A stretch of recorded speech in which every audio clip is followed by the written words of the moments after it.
Welcome to Creeping Back In. 3 minutes of morning devotion related to the morning message at Sandy Ridge Baptist Church of Hickory, North Carolina. Of course, this previous Sunday, June the 8th, 2025, we discussed Romans 9:27 to 28, being quoted out of Isaiah chapter 10, verses 22 and 23, which context included God using the king of Assyria to bring the rod or to be the rod of his anger. Of course, we know that the Christian does not face the rod in similar ways.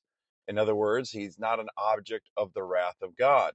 And we discussed how it is not beyond the character of the Lord to use outside agency to correct people that claim to be his. We talked about how it could be applied to a nation.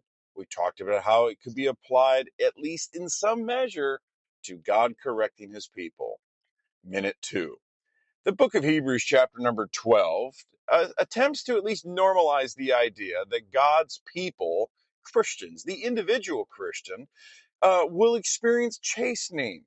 It says in Hebrews chapter 12, in verse number 7, if you endure chastening, God deals with you as with sons. For what son there whom a father does not chasten?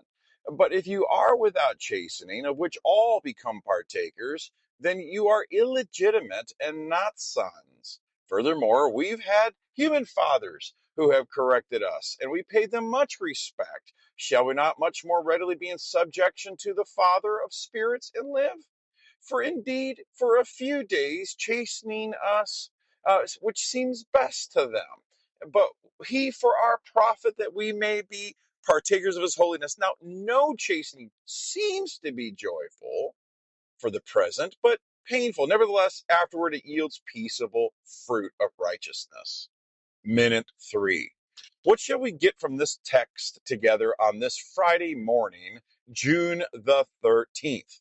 Well, what we should get is that our Father loves us so much that from time to time he uses chastening, and who knows the number of faces that can come. One thing is certain: when things happen to us, it must already come through the watchful and affirming gaze of the Father.